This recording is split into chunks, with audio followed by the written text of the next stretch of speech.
Ang kwentong ito ay hango sa totoong buhay. Mula ito sa isa nating kabayan na itago na lang natin sa pangalang Kenny. Walang eksaktong taon. La Carlota, Negros Occidental. Ibang klase talaga yung swerte mo sa sabong, Kenny. Panglimang panalo na natin to ah. Ano, tutuloy pa ba tayo? Oo naman, Tatang Felipe. Sayang yung pera na pinapadala ni Papa para pangtaya, no? Isa pa, nananalo naman tayo, hindi ba? Kung sabagay, tama ka nga, Kenny. Pero siguro hinay-hinay lang ha. Baka may makatunog. Hagisan tayo ng pusa sa gitna ng ruweda. Naniniwala ka doon. Ako kasi, binabasa ko ang galaw ng mga manok na natatayaan. At isa pa, alaga natin ang mga nakasalang. Wala ka bang tiwala sa mga manok mo, Manong? Ikaw ang nagpalaki at nagkondisyon ng mga yan, ah. Hindi naman sa ganun, Eho. Pero syempre, minsan nauubos din ang swerte ng isang tao. Kailangan din nating maging maingat. Sinasabi ko sa iyo, Manong. Hindi ako nakabatay sa swerte. Tamang kalkulasyon at tiyempo lang. Yan ang nagpapapanalo sa atin. Halika na, magsisimula na yata ang susunod na soldata. Puntahan natin si Tito Nilo. Nasa kalagitnaan ng malaking pasabong sina Kenny at Mang Felipe. Nagmamay-ari ang binata ng malaking manukan na nag-aalaga ng mga manok na panabong. Simula bata ito, si Mang Felipe na ang taga-kondisyon ng kanilang mga alagang manok. Hanggang si Kenny na ang humalili sa ama. Kapwa dayuhan ang mga magulang mula sa bansang Hawaii. Nakabili ng ari-arian sa bansa. Dahil mahilig sa manok na panabong, ginastosan ng ama ni Kenny ang pagpapagawa ng malaking game farm at nag-alaga ng maygit kumulang 1,000 mga manok. Hindi pa kasama ang mga inahin, sisiw at mga sumaylayhaw o binatat dumalang mga manok. Nangungulekta ng lahi ng manok ang ama ni Kenny mula sa iba't ibang bahagi ng bansa. Hindi nito alam na may nabili siyang espesyal na uri. Inalagaan nito ni Mang Felipe ang pinakaunang tauhan sa manukan. Wala ring alam ang binata sa kung anong lahi nito. Ngunit simula nang matuto itong lumaban, sunod-sunod na swerte ang dinala ng manok sa kanila. Kalaunan ay tumanda na ito. Hindi na maaaring ilaban. Kaya ginawa itong palaian ni Mang Felipe. Minsan lang ding dumalaw sa bansa ang ama ni Kenny, kaya siya na ang namamahala dito kasama ang 10 pang mga tauhan. Nang matapos mag-aral si Kenny ng kolehiyo, inatasan ito ng ama na mamalagi sa bansa upang asikasuin ang kanilang manukan. Hindi naman tumanggi ang binata dahil gusto din itong magpunta sa bansa. Kalaunan nagustuhan ng pamumuhay dito na humaling sa sabong. Sa kasalukuyan, katuwang ng binata si Mang Felipe sa pag-aalaga ng mga manok at pagbebenta sa mga piling parokyano. Ngunit ang pinagtuunan ng pansin ni Kenny, ang pagsasabong. Mukhang magkakaroon na naman ng malaking pasabong ang syudad. Ano, sasali ka na naman ba? Aba, syempre naman. Kailan ba ako umayaw sa mga ganyan? Kahit nga maliit na tupada, pinapatulak ko eh. Kailan daw ang laban? Ang dinig ko 2 buwan mula ngayon. Kung sakaling gusto mong sumali, may sapat na panahon para maganda tayo. Oo nga pala. Pwede bang ilaban ang mga lahing galing sa may kambal na kuko? Ha, yung may sukbit? Oo naman. Bakit? Gusto mo na ba silang subukan? Napaisip si Kenny. Nagdadalawang isip na ilaban ang mga bagong alaga dahil ni minsan ay hindi pa niya ito nasubukang ilaban. Bukas gusto ko subukan ang mga yon. Tignan natin kung kasing galing sila ng tatay nila. Tama ka nga ano. Hindi natin sila nasusubukang ilaban. O sige, titignan natin bukas. Nagulat ang dalawa nang biglang magsalita ang matandang kaibigan ni Mang Felipe. Huwag na kayong mag-aksaya ng panahon. Hindi pa oras para ilaban ng mga yan. Pumili na muna kayo ng mas siguradong lahi. Nagsipagtinginan ang mga ito sa matanda. Nagtaka kung paano itong nakapasok. Anak ng Rigor, paano ka ba nakapasok dito? Sinarado ko yung pintuan ah. Kilala mo ko, Felipe. Marami akong pamamaraan para makalusot. At isa pa, may mahalaga kong sadya. Nagbabala kayong sumali sa pasabong, hindi ba? O Rigor, alam mo naman ang amo ko, hindi magpapahuli. Bakit? Anong meron? Kung sasali kayo sa pasabong sa bayan, ang pinakamahigpit niyong makakalaban ay si Rosendo. Kagaya mo, Kenny, may taglay ding bertudang kanyang mga alaga. Kambal kaliskis sa magkabilang paa at barena sa pakpak. Alam mo naman na hindi ako naniniwala sa bagay yan. Pero tatandaan ko pa rin ang sinabi niyo, Manong. Paano niyo nalamang sasali si Don Rosendo? Narinig ko lang din sa isa sa mga tauhan niya. Pinaghahandaan nila kayo. Kaya mas makakabuting pag-aralan niyo ang stratehiya ni Rosendo. Alam ko ang pwedeng gawin para makontra ang bertud ng kanilang mga alaga. Mas mabuti kang nasa tabi ka namin, Mang Rigor. Huwag kang mag-alala, si Papa ang bahala sa'yo. Walang problema. Bukas ng umaga, imbis na magsayang kayo ng oras sa pagsubok ng mga manok, ituturo ko sa inyo ang mga posibleng pangontra sa bertud ng kalaban. Lalo ka na, Kenny. Ikaw ang madalas nagbibitiw ng manok sa itaas, kaya ikaw ang kailangang tutukan. Ano po bang ituturo nyo sa akin? Bukas mo malalaman. Sa ngayon, baka may naitabi kang alak diyan. Kanina pa ako nauuhaw. Sa isip ni Kenny, pagkakataon na para makausap ang matanda.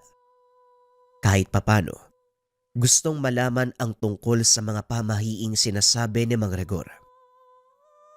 Habang palalim ang gabi, unti-unting tumataas ang tama ng matanda.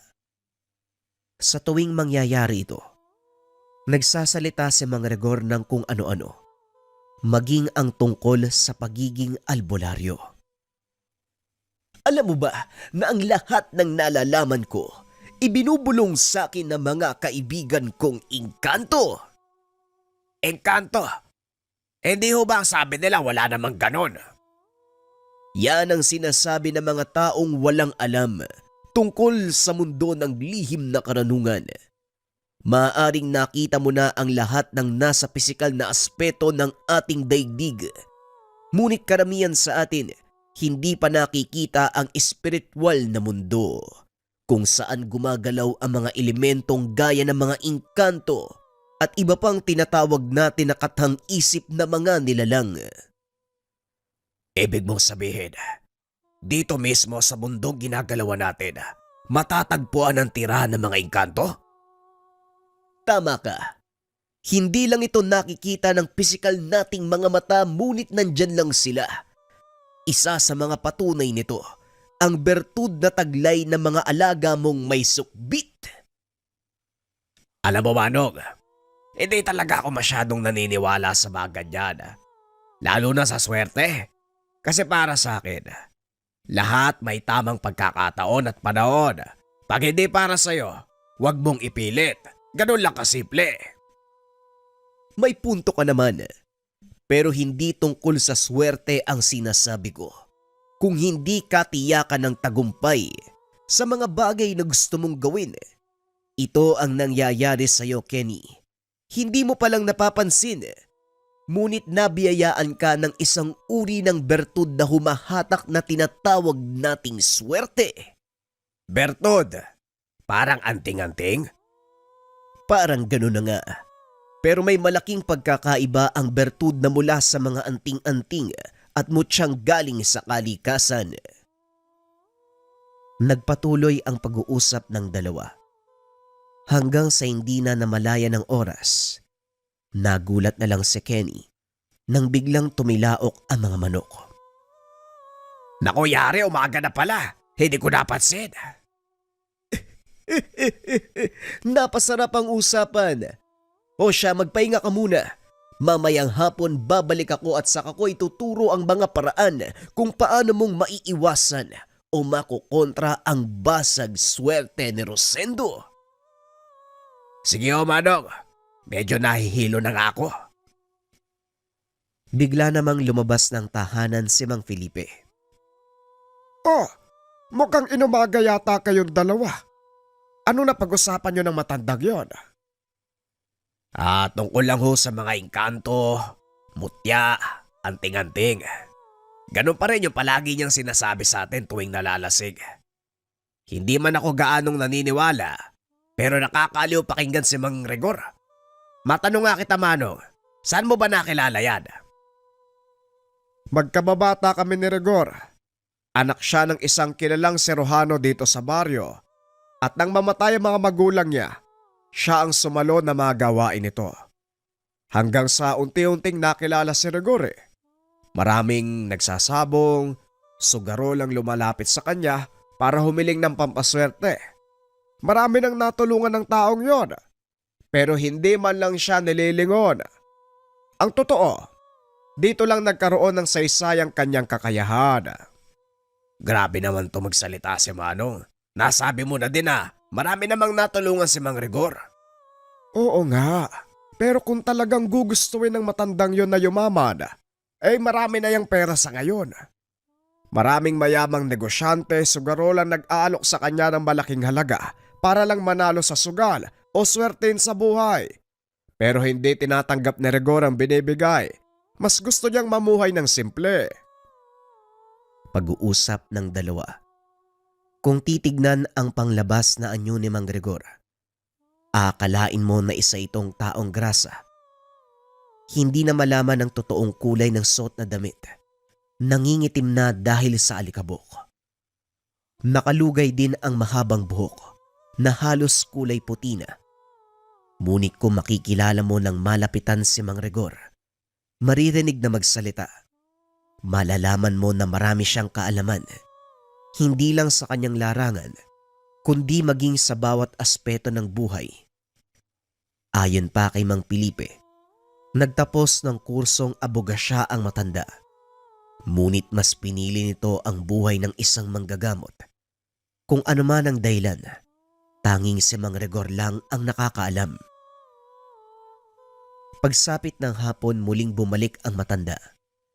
Saktong namimili si Kenny ng mga ipanglalaban na manok. Hawak-hawak nito ang isang panabong.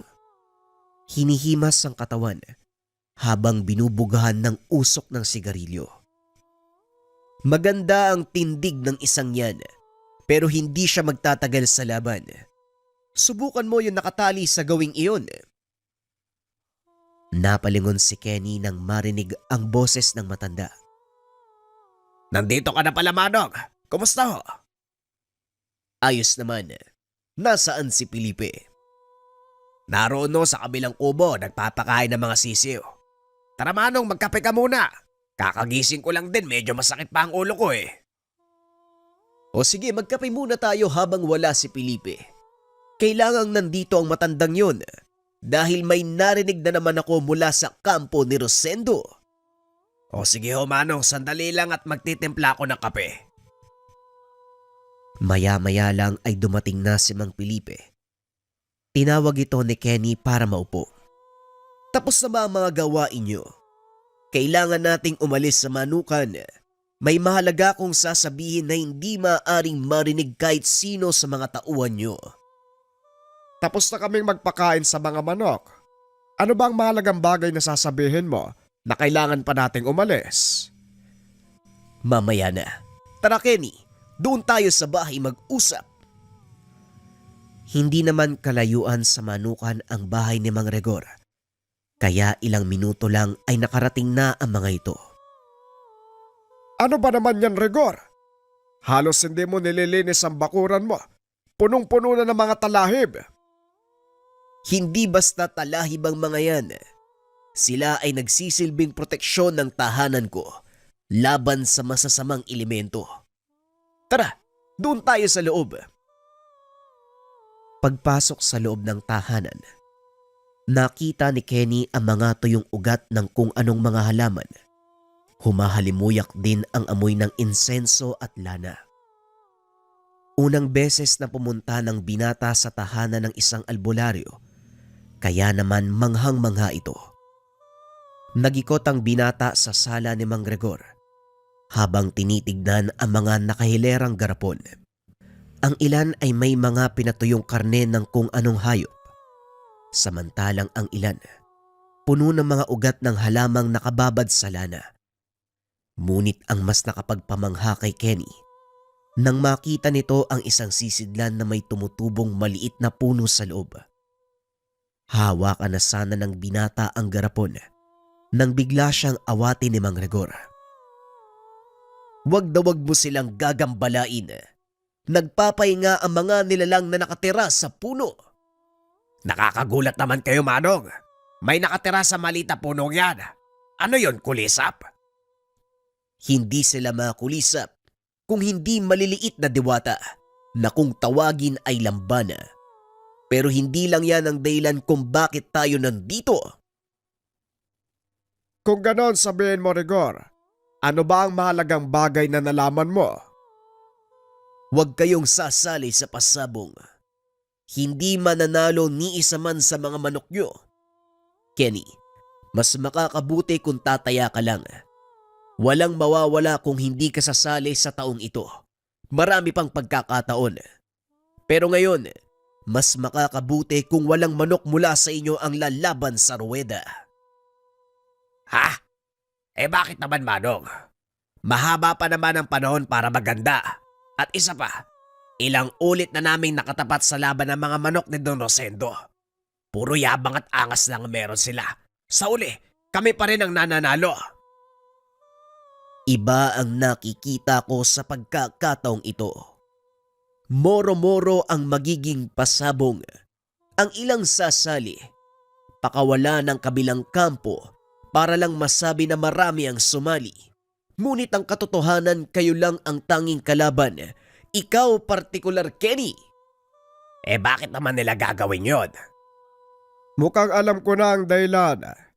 Sa tuwing makakasagupa natin si Don Rosendo sa laban, hindi man lang sila nakakatikim ng panalo.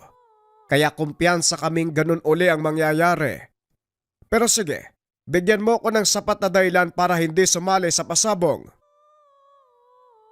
May kung anong kinuha ang matanda sa bulsa. Inilapag sa mesa. Alam niyo ba ang tawag sa bagay na ito? Tinignan ni Kenny ang bagay na tinutukoy ng matanda. Batay sa obserbasyon, isang pangkaraniwang bato na may halong ilang butil ng kristal ang ipinakita ng matanda.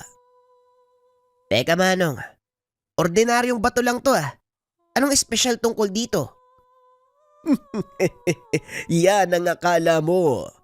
Ang batong yan ay tinatawag na bantiling, isang uri ng mineral na may taglay na kakayahang humigop ng negatibo at positibong enerhiya sa paligid. Maliban dito, malaki din ang epekto ng bato sa mga manok. Kaya ko kayo dinala dito dahil sa oras na ilabas mo ang bantiling sa manukan, siguradong magkakagulo ang mga manok. Ano ang epekto nito sa mga manok, Rigor? Ikinikiskis ito ng mga sabongero sa tari ng kanilang mga alaga at sa oras na gamitin ang taring iyon, nagkakaroon ito ng kakaibang epekto sa kalaban. Kusa itong maduduwag at mananakbo. Gusto ko makita ang bisa niyan, Manong. Baka sakaling magamit natin sa mga susunod na laban. Walang problema, hali kayo. May maliit na tupada sa kabilang baryo. Doon natin masusubukan ang bisa ng bantiling na ito. Nagpa siya ang grupo na pumunta sa sinasabing tupada. Bit-bit ang dalawang manok. Pagdating sa lugar, nasa kalagitnaan ng soldata, kaya dali-daling nagpalista si Kenny para mahanapan ng kalaban ang dalang manok. Kilala na ang binata sa lugar, dahil siya lang ang tanging naiiba ang kulay. Minana ang katangian sa kanyang ama. Netibo sa bansang Hawaii. Matangkad, matipuno ang katawan. Mahaba at medyo kulot ang buhok. Punong-puno ng tato ang braso at dibdib.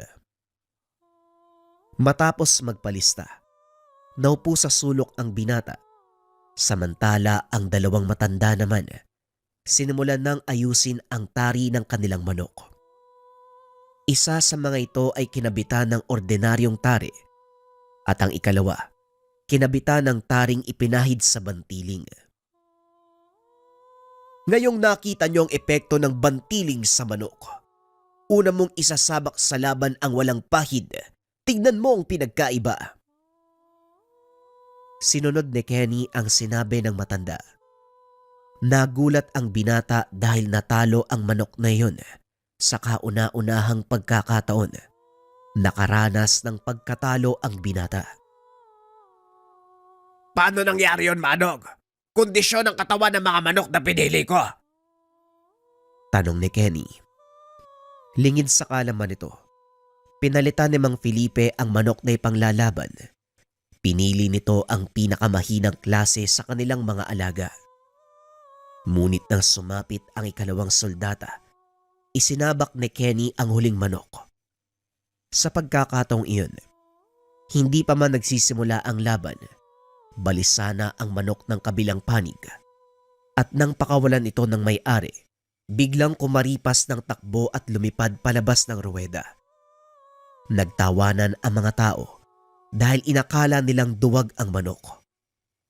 Lingid sa kaalaman ng lahat na ito ay epekto ng bantiling ipinahid sa tari ng alaga ni Kenny. Nakita mo na ang epekto, Kenny. Sinadya ni Felipe na palitan ng manok na ipanglalaban. Kung hindi mo napapansin, mabilis na naduwag ang kalaban. Ito din ang gamit ni Rosendo at walang dudang matatalo kayo. Kaya hanggat maaari, huwag na kayong sumali. Dito na naunawaan ni Kenny ang sinasabi ng matanda. Kaya naman nag-isip ito ng ibang paraan. May alam po ba kayong paraan para makontra ang bantiling? Sa pagkakalam ko, wala pang nakakagawa ng kontra sa bisa ng bantiling. Kahit pa ang pinakamalakas sa sugbit ng manok, hindi ito kayang basagin. Kung ganon, ilalampaso lang pala tayo ni Don Rosendo. Sige, hindi tayo magpapasok ng manok. Sa halip makikisakay tayo sa pusta niya. Sayang naman kung papalampasin natin ang malaking pasabong. Yon ang mas mainam na gawin. Tignan natin ang magiging reaksyon ni Rosendo. Lumipas ang ilang araw. Wala namang nangyaring kakaiba hanggang sa sumapit na ang araw ng pasabong. Masayang nagpunta si Kenny sa sabungan. Ngunit sa pagkakataong iyon hindi sumama si Mang Rigor. Hindi nito pwedeng ipasok ang tangan sa lugar na pinagdadausan ng sugal. Isa ito sa mga panata ng matanda dahil naniniwala siya na mawawalan ng bisa ang mga gamit sa oras na sirain nito ang panata. Sigurado ko bang hindi ka sasama, Manong? Masaya mangyayaring pustahan ngayon. Hindi na, Kenny. Bawal kong ipasok ang mga gamit ko. Mag-aantay lang ako dito sa labas. Mag-iingat kayo sa loob. O sige, Manong, ikaw ang bahala ha. Hindi na rin kami magtatagal. Mababagot lang ako sa mangyayari lalo pat wala naman tayong manok na kasali. Pag-uusap ng dalawa. Pagpasok ni Kenny sa sabungan, kagad nitong natanaw si Don Rosendo. Nakaupo ito sa bandang itaas. Habang nakikipagtawanan sa mga kasama, napatitig ito sa kanya at kumaway. Napakasarkastiko talagang tao nitong si Don Rosendo. Ang lakas ng loob na kumaway. Akala mo naman magkasundo kami. Tignan nga natin mamaya kung kakaway ka pa. Wika ng binata sa sarili. Naupo ito sa bandang harapan. Nakaugalian ni Kenny na pumwesto malapit sa ruweda para mapag-aralan ang galaw ng mga manok. Ilang sandali pa nagsimula na ang unang soldata. Manok ni Don Rosendo ang lalaban. Gaya ng plano, nakisakay sa pusta ang binata at sa unang soldata pa lang, nanalo sila. Sunod-sunod na panalo ang natamo ni Kenny kasabay ng pagiging kampyon ni Don Rosendo sa sariling palabas. Akmang paalis na ang mga ito matapos kubrahin ang panalo. Nakasalubong ng binata si Don Rosendo. Mukhang malaki ang panalo mo. Bakit nga pala hindi kayo sumali? Tanong ni Don Rosendo. Hindi na sana makikipag-usap si Kenny. Ngunit naisip nito na asarin ang matanda. Alam ko naman na kung sinong mananalo. Kaya naisip ko na wag na lang sumali. Kasi baka mapahiya ka sa sarili mong pasabong. Anong sinasabi mo? Hindi ako ang promotor ng pasabong na ito. Sumali lang din ako, iho. Sayang nga at hindi tayo nagkaharap. Nailagay sana kita sa dapat mong kalagyan. May susunod pa naman, Don Rosendo. Huwag kang mag-alala. Marami pa tayong sabong na pagdadaanan.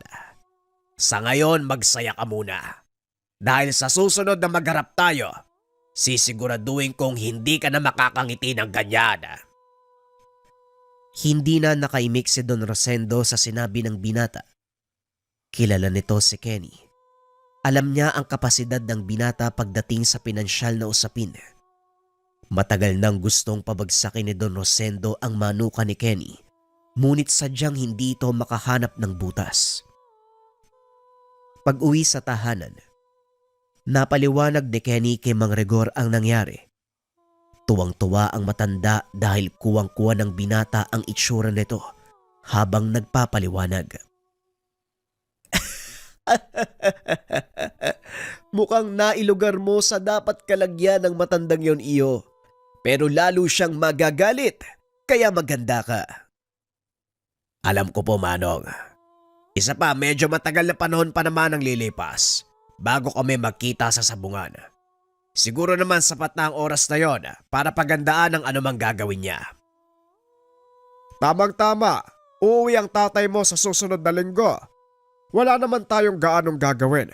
Nakapagbakuna na. Bakit hindi mo ko tulungan maglinis sa mga kulungan? Medyo mataas na din ang damo lalo pa dun sa gawing dulo. Mukhang kailangan ko ng ersisyo. Tumataba na ako . Maging si Mang Rigor, nakitulong na din sa paglilinis ng manukan. Mag-isang nagtatabas ng damo ang binata sa gawing dulo ng manukan nang mapansin nito ang mga alagang manok na nagmula sa lahing may sukbit. Nagpa siyang magpahinga sandali dahil malalim ang bahaging kinalalagyan ng kulungan, kaya doon napagpasya ng binata na magpahinga. Napansin ni Kenny na halos pare-pareho ang kulay ng balahibo ng mga ito, maging ang hugis ng katawan. Isa-isang tinignan ng binata ang mga manok at namangha ito. Napansin naman ni Mang Felipe ang ginagawa ng binata, kaya kagad siyang nilapitan. Siguro naman napansin mo ng kakaiba ang lahing yan. Kaya ko sila hiniwalay.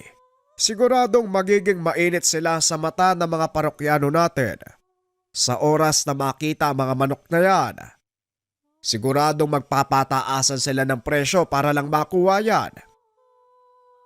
Hindi po ba mas makakabuti yon para sa atin? Hindi, Kenny. Ayaw ng tatay mo na ipagbili ang mga lahi na mula kay Sukbit. Isa yan sa mga koleksyon niya. Kaya hanggat maaari, huwag silang ililipat ng pwesto. Ilang buwan na lang at hahantong na sila sa tamang edad para ilaban. Sa oras na makita ni Papa yan, siguradong susubukan yan. Titignan kung kaparehong lumaban kagaya sa ama nila. Oo nga pala, hindi ko na nakikita ang may sukbit. Samahan mo ko. Tignan natin ang kondisyon niya. Matanda na ang manok na yun kaya ayaw ng tatay mo na ilaban. Ay nako, pinakamamahal ni tatay ang mga manok na yan. Kaya ganon. Pero medyo nauuwaw na din ako .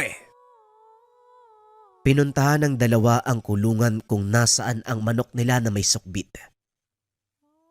Pinangalanan pa ito ng tatay ng binata bilang sipil, na ang ibig sabihin, sobrang daliri. Isa ito sa pinakaunang manok na nabili niya sa bansa. Kung titignan, wala namang kakaiba sa manok na ito. Mula sa kulay, tindig, maging sa kilos. Ngunit kung tititigan ng paa, mapapansing 5 ang mga daliri nito sa magkabilang paa. At ang pinakagitna, may mahabang itim na kuko na siyang tinatawag nilang sukbit.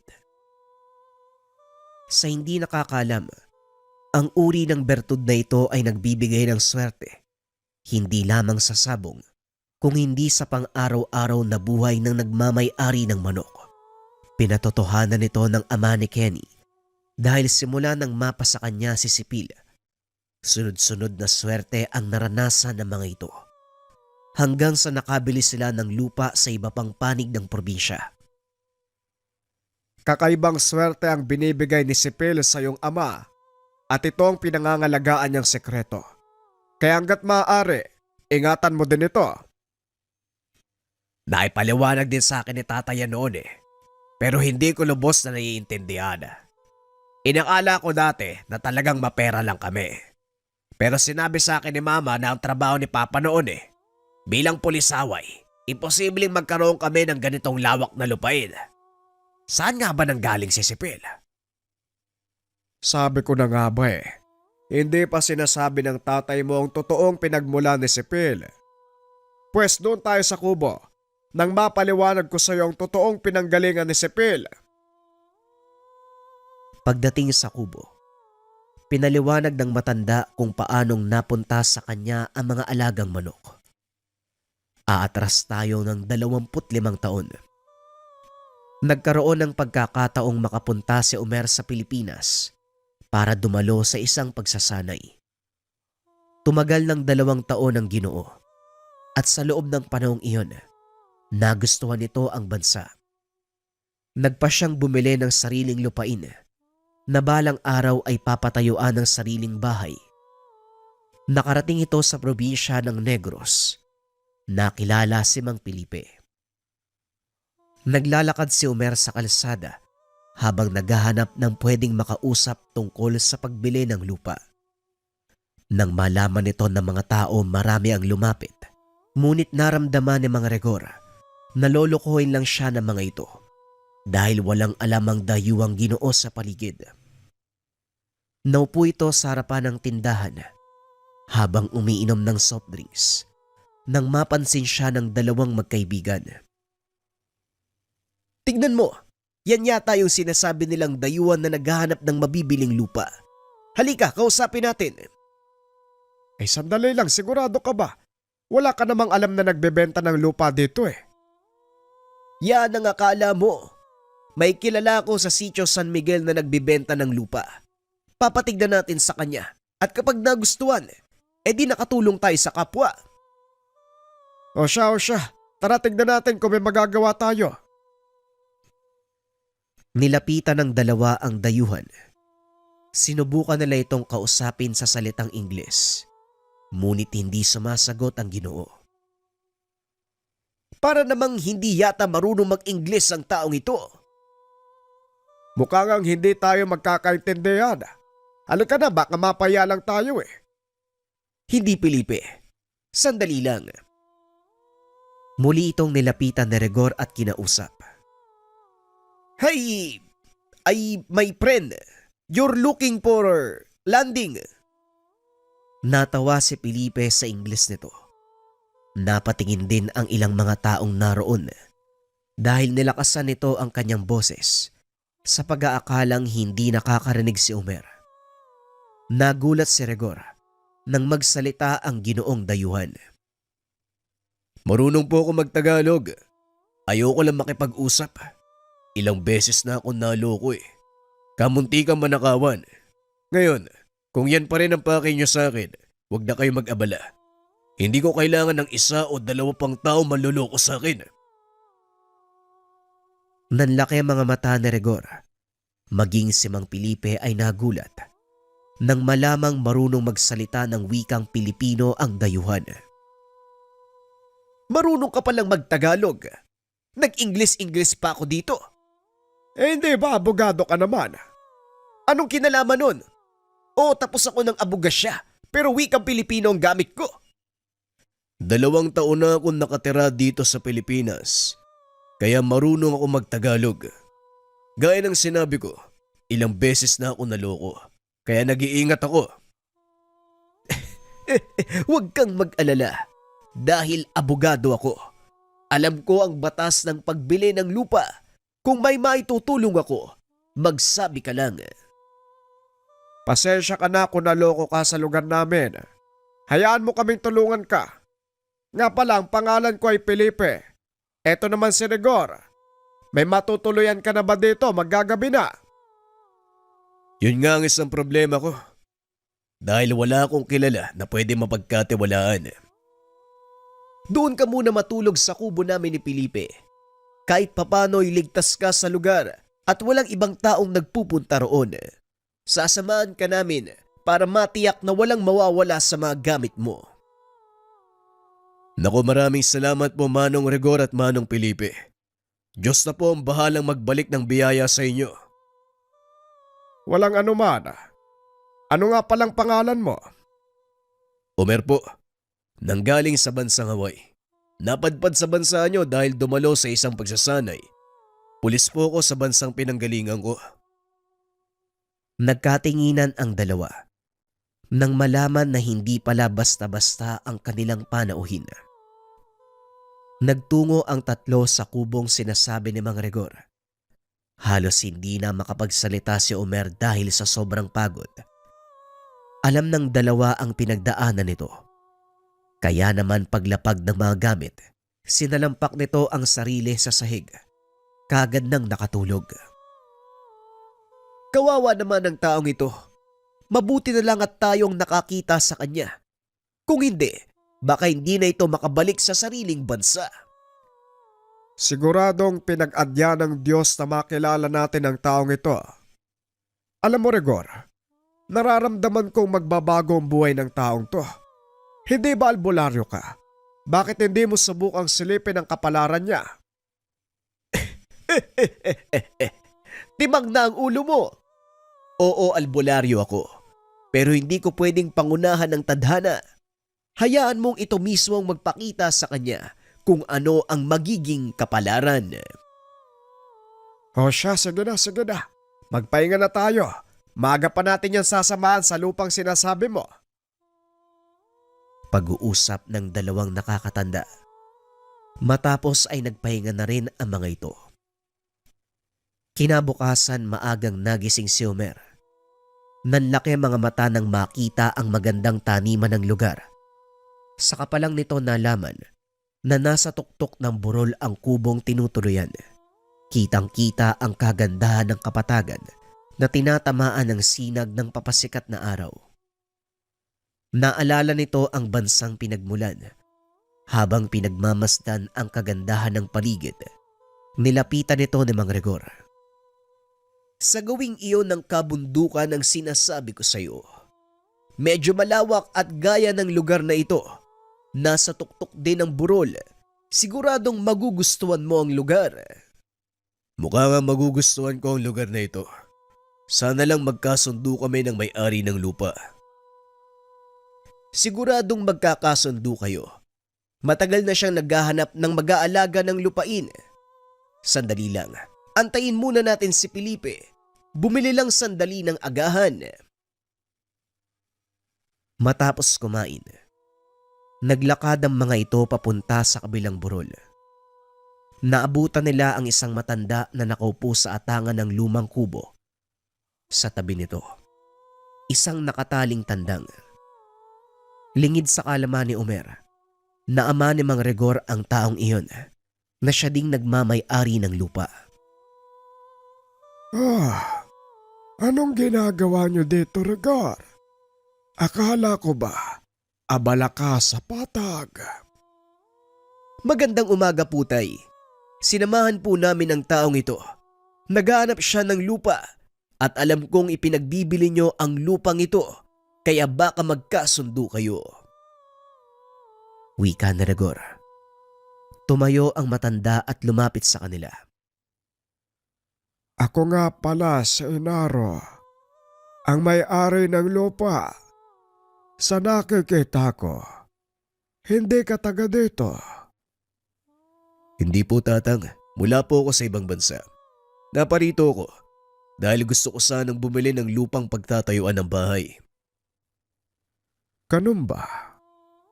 Kung bahay ang ipapatayo mo, hindi kaaya-aya ang lugar na ito. Mainam mag-alaga ng mga hayop. Pero kung titirahan nyo, mukhang mahirap. Malayo eh. Hindi ko naman po kailangan ng malapit sa lahat. Mas gusto ko po yung tahimik na buhay. Sa palagay ko, tamang-tama ang lugar na to. Tinignan ni Tatang Inaro si Rigor. Tinawag ito upang makipag-usap sa isang sulok. Tumatango lang si Rigor habang nagsasalita ang matanda. Matapos ang ilang minuto, bumalik na ang mga ito sa kinaroroonan ni Omer. Papayag daw si tatay na ikaw ang bumili ng lupa pero sa isang kondisyon. Talaga? Ano daw yung kondisyon? Ang tandang na yon, yung nakatali sa atangan ng kubo, na minsan hindi pa narinig na tumilaok. Ang kondisyon ko, iiwanan ko sa pangangalaga mo ang manok na ito sa loob ng 2 linggo. Kapag nagawa mo siyang mapatalaok, ibibigay ko ng libre ang lupa kasama ang titulo. Pero kung hindi, pasensyahan tayo. Kahit bayaran mo ko ng doble, hindi ko ipagbibili ang lupa. Nanlaki ang mga mata ni Omer sa sinabi ng matanda. Tinignan nito ang tandang. Wala namang nakitang problema si Omer.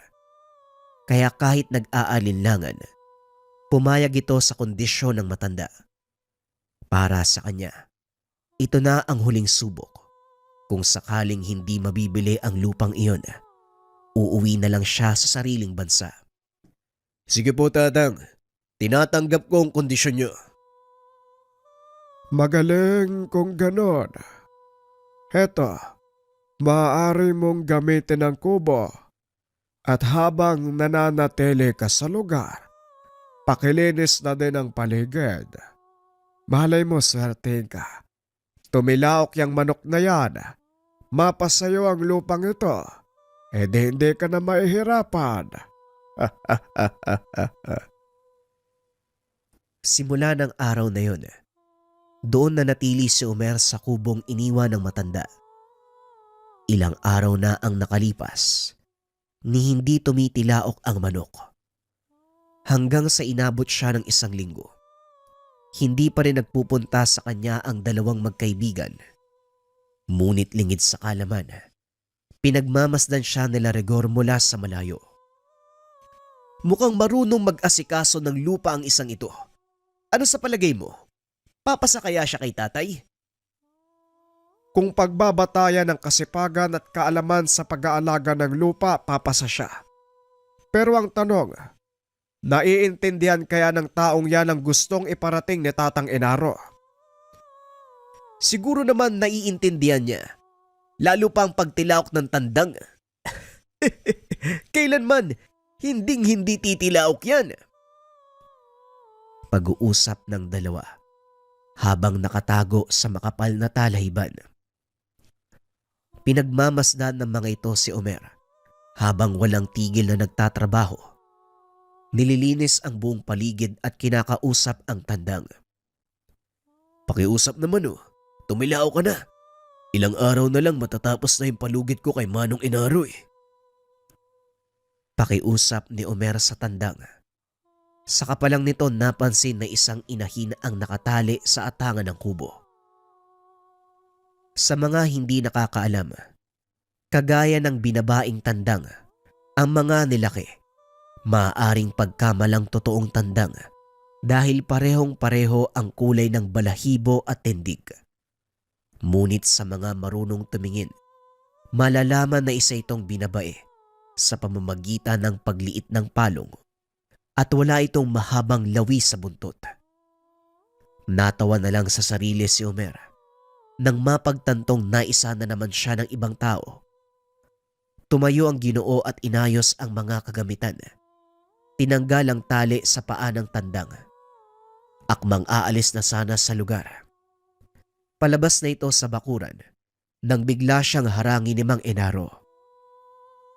Oh, saan ka pupunta?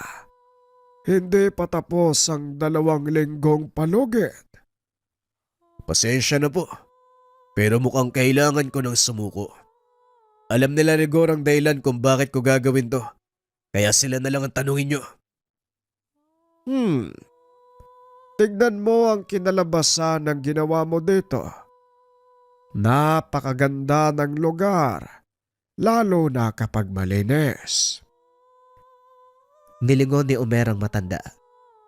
Maging siya ay noon lang napansin ang kagandahan ng paligid.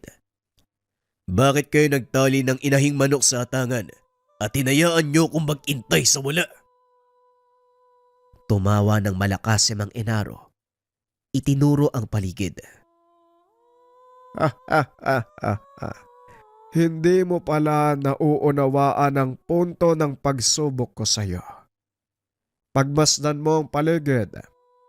Sa totoo lang, nanghihinayang ako kung sasabihin mong susuko ka na dahil pumasa ka sa totoong pagsubok.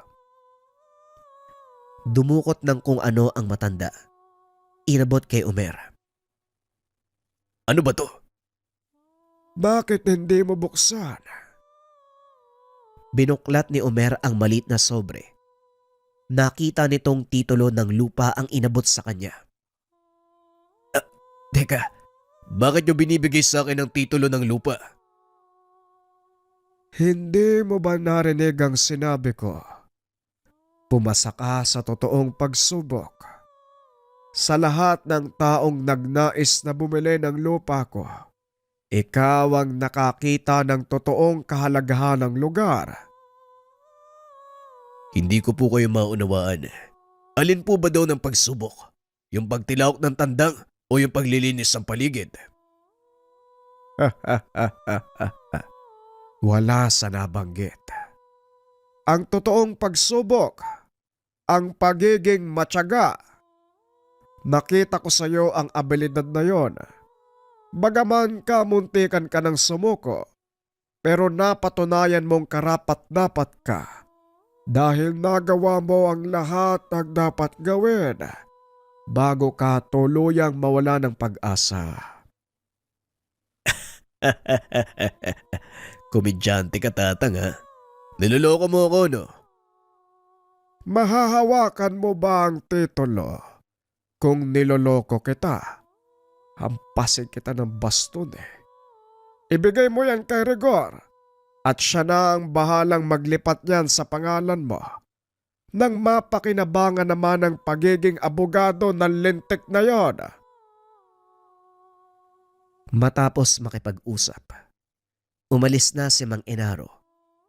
Lingid sa kalaman ng Ginoo na yun na ang huling pag-uusap nila ng matanda. Ilang araw ang lumipas ay pumanaw na ito. Ngunit sa pagkawala ng isang mabuting tao, nag-iwan ito ng hindi malilimutang alaala. Ilang buwan ang nakalipas. Nangitlog ang inahing manok. Napisa ang mga ito. Saka pa lamang napagtanto ni Omer na magandang uri ng manok na panabong ang pinangangalagaang lahi ng inahin. Inalagaan ni Omer ang mga sisiw hanggang sa magsipaglakihan. Kasabay nito ang sunod-sunod na swerte na dumating sa kanilang buhay hanggang sa nagawa ni Omer na makapagtayo ng isang malawak na manukan sa mismong lupain. Ngunit hindi nagtagal. Kinakailangan nitong bumalik sa Hawaii para sa kanyang trabaho. Ipinagkatiwala ang lupain kay Mang Felipe. Ipinagpatuloy nito ang pag-aalaga ng mga manok na panabong hanggang sa dumami ito ng husto. Balik tayo sa kasalukuyan. Yan ang naging kwento ng iyong ama Kenny. Inakala niya noon na tuluyang mauubos ang lahat ng pinaghirapan. Ngunit dahil sa pagtitiwala at pagsisikap, eto na ngayon. Kinilala na kayo bilang isa sa pinakamalaki at pinakamatagumpay na mananabong sa bayan at buong probinsya. Ngayon naiintindihan ko na kung bakit ako pinadala ni Papa dito. Nga pala, nagsabi ba siya kung kailan uuwi? Hindi eh. Kaya nga pinalinis ko ang paligid. Baka manggulat lang yung taong yun eh. Wala na tayong dapat alalahanin dahil malinis ang paligid. Nasa magandang kondisyon ang mga manok. At sa palagay ko, matutuwa siya dahil dumarami ang lahi ni Sipil. Pag-uusap ng dalawa. Maya-maya ay dumating si Mang Rigor. May dalang murang buko. Nandito na ang pinapakuha mo, Felipe. Saan ba natin gagamitin ang mga ito? Basta ilagay mo lang dyan. May pagdadalan ako ng mga buko na yan. Nga pala Rigor, may balita ka ba tungkol sa susunod na pasabong? Ang sabi sa akin ng kaibigan, meron daw sa kabilang bayan. Malaki ang pasabong na yon dahil promosyon nito ng isang politiko. Siguradong sasali si Rosendo. Anong balak nyo? Nagkatinginan si Mang Felipe at Kenny. Sabay nang umiti. Kung sa susunod na buwan pa ang dating ni Papa, siguradong maaabutan niya ang pasabong. Gusto kong ipakita sa kanya ang husay ng mga alaga namin. Manong Felipe, simulan na natin ang pagkondisyon sa kanila.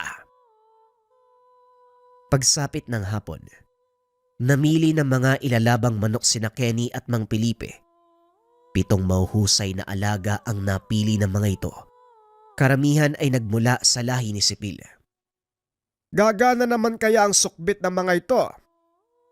Sa tingin ko manong gagana, lalo pat nandito si Papa. Makalipas ang 2 linggo nagulat sina Kenny. May magarang sasakyan na huminto sa harapan ng manukan. Napatayo ang binata dahil kilala niya ito. Mukhang nandito na ang inaantay natin, Kenny. Bilisan mo!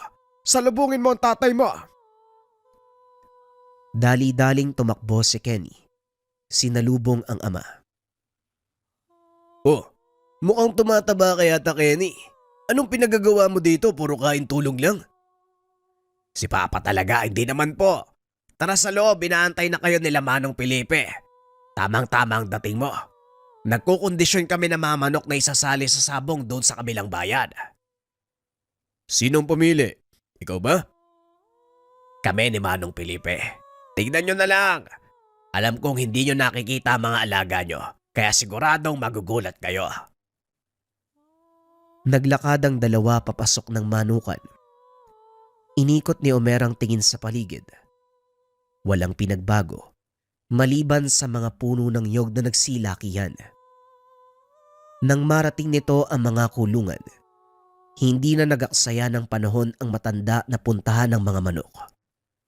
Nagulat ito dahil sa loob ng ilang taong pagkawala, nanatiling buhay ang alagang si Sipil. Bakit hindi nyo isama sa kinukondisyong manok si Sipil? Matanda na po kasi siya eh. Sa palagay ko hindi nakakayanin ni Sipil ang makipagbakbakan. Kaya ginawa namin siyang palayan. Itinuro ng binata ang mga manok na naging anak ni Sipil. Napangiti si Omer dahil halos kamukha ito ng kanilang ama. Kamukha sila ni Sipil pero hindi nila taglay ang sugbit ng alaga ko. Isama mo sa ilalaban si Sipil. Pero pa, baka matalo lang tayo. Magtiwala ka sa akin, Kenny. Kilala ko ang mga alaga ko. Alam ko ang kapasidad nila. Tama ang iyong ama, Kenny. Hayaan mong isama si Sipil sa mga lalaban.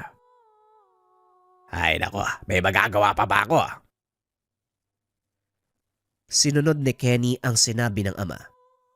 Kahit gahol na ang oras, nagawa pa rin nilang kumpletuhin ang rutina ng pagkukondisyon hanggang sa sumapit ang araw ng pasabong. Mabuti naman at naisipan mong umuwi dito, Omer. Matagal na panahon tayong hindi nagkita at siguradong hinahanap ng panlasa mo ang tuba. Maging ang lambanog ni Mang Simeon. O Manong, tama po kayo. Pero sa susunod na tayo magdiwang, pag nanalo na tayo. May punto ka. Nga pala, tama ang hula mo, Felipe. Lalaban nga si Rosendo at siya ang dapat nating pagandaan. Sa pagkakataong ito, totoong laban ang kakarapin ng mga alaga nyo. Pero ang pinakamaigpit na katunggali, ang mga manok ni Rosendo at ang tanga nitong bantiling. Wala ka bang tiwala sa kakayahan ng tatay mo, Rigor? Nakalimutan mo yatang nandito ako. Dinala ko ito. Ipinakita ni Omer ang maliit na botelyang naglalaman ng kung anong itim na bagay. Mas malaki lang ng kaunti sa butil ng bigas. Hugis kuko ng kung anong ibon. Ano naman po yan? Ang sukbit ng alagang manok ni tatay. Hindi ko na ikwento sa inyo, pero may alagang inkantong manok si tatay noon. Namatay ito matapos siyang iburol. Ipinalibing sa akin ni nanay ang manok na yon, pero bago ko mailibing, napansin kong kulang ng isa ang daliri nito sa paa. Tila alam ni tatay na darating ang oras na ito. Pinaghandaan niya ang muling pagbabalik, Omer. Sa taglay na swerte ni Kenny at kapangyarihan ng sukbit na yan, sigurado na ang panalo natin. Malaki ang tiwala ko sa mga manok natin. Lalong-lalo kay Sipil. Hindi lang basta swerte ang dala niya sa atin, kundi kasiguraduhan. Napatunayan ko na ito ng ilang ulit. Habang nag-uusap ang tatlong nakakatanda, pumasok sa silid si Kenny. Nagbihis. Habang kumukuha ng damit, nakita nito ang bantiling ibinigay ni Mang Rigor. Isinilid ito ng binata sa bulsa bilang paghahanda kung sakaling bumaliktad ang sitwasyon. Maya-maya ay lumabas ang binata. Ano pang inaantay natin? Malapit nang gumabi. Kailangan na nating dalhin ang mga manok sa sabungan. Wika ng binata sa mga tauhan. Kinarga ng mga ito ang manok sa likod ng sasakyan ni Omer. Matapos ay lumakad na ang mga ito. Habang nasa daan tahimik ang tatlo, ngunit biglang nabasag nang magsalita si Kenny. Wala na talagang atrasan to. Gusto ko makita ang pagbagsak ni Don Rosendo. Alam mo, Kenny, hindi yan ang diwa ng sabong. Maaaring nagkakatunggali ang inyong mga manok. Pero hindi kayong mga nagmamay-ari ang maglalaban. Ang sugal ay hindi dapat isama sa totoong buhay. Napangiti si Rigor sa sinabi ni Omer. Malaki ang pinagbago nito simula nang umalis. Mukhang ibang-iba ka na talaga. Natutuwa ako dahil sa wakas, natutunan mo ang mga aral na iniwan sa iyo ni tatay. Hindi na tayo bumabata, Manong Rigor. Kaya kailangan nating mag-isip. Maya-maya ay narating nila ang sabungan. Marami ng tao na mga oras na yon. Nakita din ni Kenny ang panig ni Rosendo na naghahanda. Inayos na nila ang mga manok sa likod ng sabungan. Sinigurado ang kanilang lista. Maya-maya lang magsisimula na ang soldata. Mukhang mauuna tayo. Ayos lang. Ako ang unang magbibitaw. Ako ang gagawa nun. Kailangan mong pag-aralang mabuti ang kilos ng kalaban para kung sakaling may gawin silang kakaiba, kaagad mong makokontra. Si Mang Rigor po ang gagawa nun. Basta, sundin mo ang sinasabi ko. Maya-maya ay nagsimula ang soldata. Nakita ni Kenny ang pagkagulat sa mata ni Rosendo nang masipat na si Omer ang magbibitaw ng manok. Dali-daling bumaba ang matanda. Inagaw sa tauhan ang ilalabang alaga. Ako ang magbibitiw. Hayaan mong ang amo mo magbitiw ng alaga niya. Kampante ang dalawang panig sa kanilang mga alaga. Ngunit nang magsalpukan ang dalawang manok, biglang nabalot ng malakas sa sigawan ang paligid. Itinaas ng sentensyador ang manok ni Omer. Idineklarang panalo. Hindi makapaniwala si Rosendo sa kinalabasan, ngunit wala itong magagawa. Sunod-sunod na panalo ang tinanggap ng panig nila Kenny. Bagay na kinagulat naman ni Rosendo. Kaya nagprotesta ito.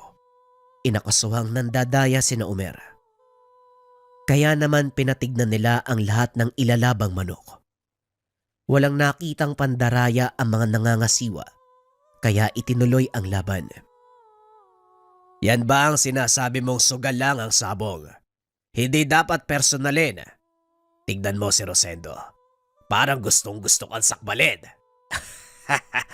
Kung nakakamatay lang ang titig, kanina ka pa pinaglalamayan pa. Hayaan mo lang siya. Basta tayo mananatiling kalmado. Huwag magtatanim ng galit. Tuloy-tuloy ang pagkapanalo natin. At gaya ng gusto mong mangyari, babagsak ang matandang yan. Hindi malaman ni Rosendo ang nangyari dahil wala naman itong nakikitang kakaiba sa mga alagang manok nila Kenny.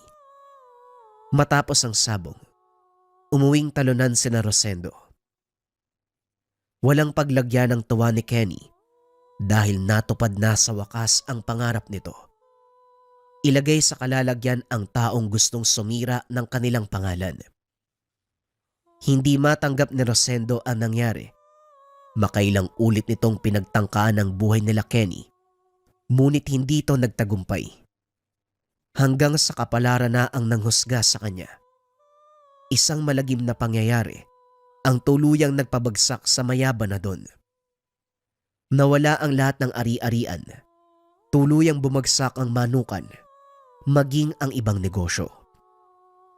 Matagal na nawala si Rosendo at makalipas ang ilang taon, nakita na lang ito ng mga tao na naglalakad sa daanan. Wala na sa sariling katinuan. May bitbit na sako, namumulot ng kung anong madadaanan sa kalsada. Dinamdam nito ng husto ang nangyari. Hindi ginusto nila Kenny ang gantihan si Rosendo, ngunit kapalaran ang kusang nagpataw ng parusa para dito. Ang paniniwala ni Mang Rigor, kagagawa nito ng tangang bertud ni Omer, na kung tawagin ay sukbit. Isang tangan na swerte sa sugal.